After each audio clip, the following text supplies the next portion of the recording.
Bonjour Pierre Mazet, Eh bien, bonjour Gilles. très heureux de vous retrouver pour une nouvelle chronique stéphanoise. On est assis et on voyage, c'est l'avantage de l'Internet. On va aujourd'hui partir pour Saint-Étienne, j'ai envie de vous dire. Et Saint-Étienne, c'est une ville présidentielle. Alors j'ai deux questions. La première, c'est est-ce qu'on est en raccord avec les élections présidentielles qui arrivent? Et la deuxième, en quoi Saint-Étienne est une ville présidentielle? Alors bon, j'ai joué un peu avec le titre. Bon, alors c'est vrai qu'on est en campagne électorale et on pourrait penser que... Mais non, rassurez-vous, on ne va pas parler politique. On va parler d'une visite qui a laissé des traces dans la mémoire stéphanoise.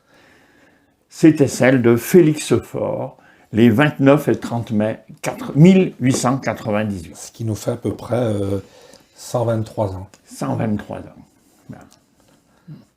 Et elle est encore dans les mémoires, on verra pourquoi. On peut le dire, hein, c'est quand même un curieux titre d'Assemblée Saint-Étienne et présidentielle. Oui, bon, alors, vous savez que nous, on n'est pas, vous l'avez remarqué, on n'est pas Biarritz. Et on n'a pas accueilli le G7. Alors, j'allais dire pour notre malheur ou pour notre bonheur, il faudra poser la question aux habitants de Biarritz. Et on n'a reçu que peu de visites de chefs d'État. Alors, on va en citer quelques-unes comme ça, celle de Charles VII, 1441, Henri IV, 1595, et Louis-Napoléon Bonaparte en 1852. Vous avouerez que ça fait peu. Comment on sait que ces gens-là sont venus à Saint-Étienne? C'est dans des livres, c'est dans des archives? Oui, tout ça est bien archivé, bien documenté, il n'y a pas de souci pour retrouver...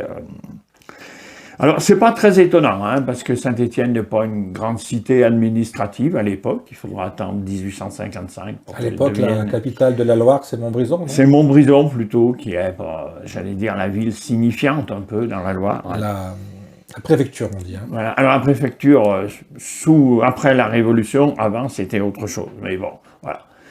Mais donc nous, on deviendra préfecture en 1855. Et donc, quand on annonce la visite de Félix Faure, bien entendu, c'est l'effervescence.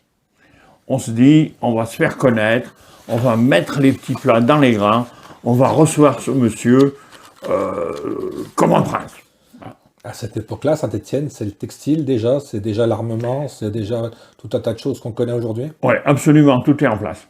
À la fin du 19e siècle, tout est en place. Et Saint-Étienne souffre d'une image noire et rouge. Alors noir un peu à cause du charbon, et noir et rouge à cause de l'anarcho-syndicalisme qui est très puissant. C'est ce que j'allais vous dire, le noir et le rouge, c'est les couleurs d'anarchie, ça. Voilà, et Saint-Étienne est vue de loin presque comme une ville un peu dont on doit se méfier, parce qu'elle est peuplée... Du brigand? Non, pas de brigands, mais on va dire... que l'anarchisme y vit bien. Donc voilà. Alors, Saint-Étienne a envie de corriger cette image. Est-ce qu'on sait si c'est une démarche de Stéphanois qui ont appelé le président ou son entourage pour qu'ils viennent, ou c'est le président Faure qui a eu envie de venir faire la connaissance des Stéphanois? Alors là, pas de traces, là. Pas de traces, pas d'informations. Si, on retrouverait certainement, mais je me suis pas posé la question. Donc voilà. Alors, tous les fastes vont être déployés pour être à la hauteur de l'événement. On ne va pas pinailler pour se mettre sous son meilleur joug. Et le maire de l'époque, Louis Chavanon, que je vais citer, résume bien les objectifs de la ville. Il faut que le chef d'État emporte de son séjour parmi nous un souvenir inoubliable. Et que Saint-Étienne, la ville si longtemps méconnue, montre qu'elle ne mérite pas la réputation qui lui est faite et que ses habitants pratiquent l'hospitalité aussi bien que partout ailleurs. On a l'impression qu'on pourrait lire ça presque aujourd'hui encore. Voilà. Comme quoi les images perdurent. On la vit dure. On la vit dure. Donc 2 journées fastueuses. 2 journées fastueuses, alors qui vont s'organiser de manière bien distincte. On va consacrer la première journée aux visites institutionnelles et la deuxième journée plutôt à l'économie. Et je vois qu'il est déjà arrivé à la gare de Château-Creux, qui était déjà là, la gare de Château-Creux. Alors, la gare de Château-Creux était déjà là et il est accueilli avec 21 coups de canon. Est-ce qu'on sait pourquoi 21?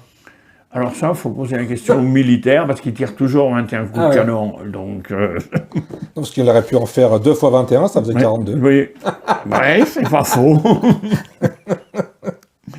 Voilà, et donc les Stéphanois jouent bien le jeu. Ouais. À 8 heures du matin, il y a des longues files d'hommes, d'enfants qui attendent sur le trottoir et qui vont suivre le cortège présidentiel qui va se diriger jusqu'à la place de l'Hôtel de Ville et passer sous un arc de triomphe. Tout à fait, c'est un des anecdotes qu'on trouve sur l'histoire de Saint-Étienne, c'est ce fameux arc de triomphe qui était place Tournéron.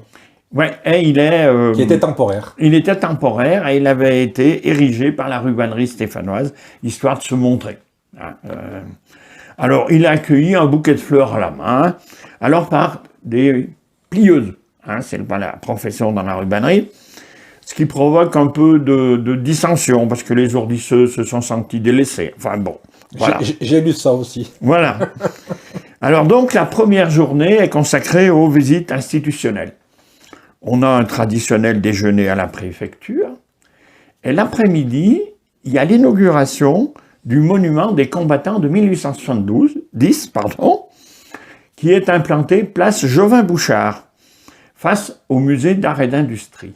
Alors, je le signale parce que les monuments aux morts des combattants de 1870 sont assez rares. Bon, on n'aime pas forcément célébrer les défaites, et les monuments spécifiquement dédiés à la guerre de 70 sont assez rares. Voilà. Il faut aussi noter que le grand monument aux morts qui est place Tournéron a été construit ou fait un peu plus tard. Voilà. Et donc, voilà, et tout ça se déroule dans une atmosphère bon enfant, et à la fin, on a un lâcher de pigeons. Le président va visiter le musée des Arts qui est en face. Quelques pas. Voilà, quelques pas. On tisse son portrait. Alors, il en est évidemment ravi. Et la deuxième partie de l'après-midi est consacrée au tout nouvel hôpital de Bellevue, construit par Léon Lamézière. Un hôpital de Bellevue qu'on peut aussi retrouver sur notre site. Et je l'avais reposté cette semaine. Il y a beaucoup de gens qui sont intéressés par cette histoire aussi. Ouais. Oui, parce que la construction de l'hôpital a largement contribué à l'évolution de l'urbanisme de la ville. Peut-être qu'un jour, on en reparlera. On a le temps jusqu'à la retraite. Voilà. Il était donc à peine terminé. Voilà, il était à peine terminé. Alors, la journée se termine évidemment par un banquet, dont je ne vous annoncerai pas le menu parce que il est pantagruélique. 320 convives, il y avait du monde. 320 convives. Alors ça va du cuisseau de renne au quenelle truffé, la mousse de foie gras, etc., etc. Donc un grand moment de convivialité. Là. Et ensuite on passe à la seconde journée qui, elle, est pas moins inoubliable. Non, elle est tournée cette fois vers l'activité économique, au fond, ce qui était un peu le désir des élites stéphanoises. Donc, avec des visites bien rythmées, toutes les 30 minutes, on change, voilà. Alors, on a les velours Giron, l'école des mines, l'école professionnelle, l'usine Bedel, et à chaque étape, il y a une espèce de scénario qui est établi, c'est-à-dire qu'on présente, le directeur accueille le président, on lui présente quelques éléments méritants de la maison, et puis, il distribue des médailles. Voilà. Il visite encore un atelier de passementerie l'après-midi. Vers le soir, il assiste à une représentation théâtrale et retourne à Paris. C'était à l'époque vers du théâtre 23 Massenet. heures. Je pense, oui. Avant qu'il brûle. Et il reprend le train vers 23h, ça veut dire qu'il a eu 2 journées bien remplies. 2 journées bien remplies. Alors, comme toute visite, généralement, quand il y a un politique, il y a souvent des annonces après. Qu'est-ce qu'on retire de cette visite dans notre belle ville stéphanoise? On en retire quoi? Alors, déjà, tout le monde est content du déroulement.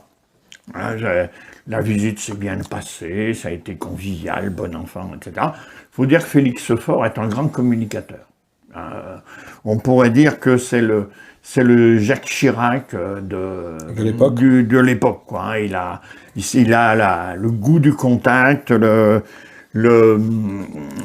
l'attrait du public, etc. Et d'après la petite histoire, il n'avait pas que le goût du contact. Mais Voilà, ça, on n'en parlera tout pas. à fait. Alors, ce qu'il faut voir, c'est que les industriels, au fond, voulaient dire quelque chose à Félix Faure, parce qu'on vit une période difficile. On vit une période un peu de crise économique, notamment les rubaniers sont concurrencés par l'étranger. Déjà. Oui. Alors, ce qu'a dit Félix Faure, mon Dieu, il a prononcé beaucoup de discours qui ont satisfait tout le monde. Donc finalement, il n'a pas dit grand-chose. Il a encouragé les Stéphanois à continuer, à persévérer, etc. Au fond, ce que tout le monde aurait dit. Voilà. On est dans la banalité. Un peu. On est complètement dans la banalité. Alors, donc le bilan sur le plan économique est plus que mince. Mais malgré tout, les espoirs sont...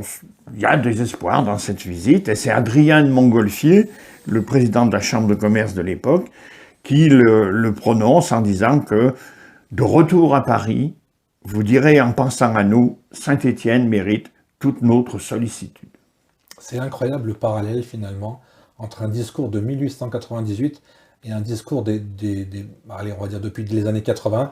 On a l'impression qu'on redit toujours les mêmes choses. Et j'ai envie de vous dire Bossaigne. Les Stéphanois, c'est des Bossaignes. Oh non, pas tout à fait, puisque, je veux dire, voilà, ils se sont, lors de cette visite présidentielle, tout le monde a mis la main à la pâte, y compris les opposants à la municipalité, y compris les opposants à Félix Faure, parce qu'il y avait une volonté stéphanoise, c'est d'être reconnu à sa juste valeur. Je crois qu'au fond, c'était ça le message que les Stéphanois voulaient faire passer à Félix Faure. Au fond, vous nous méprisez un peu et on vaut mieux que l'image qu'on offre. Et du coup, quand Félix Faure est parti, je crois qu'est née l'expression « qui c'est les plus forts ». D'accord, bien joué, Gilles. On a terminé avec cette visite, Pierre. On a terminé avec cette visite. Merci pour cette chronique qui nous a ramené en 1898, en mai. On se retrouve très bientôt pour une nouvelle rubrique. Avec plaisir.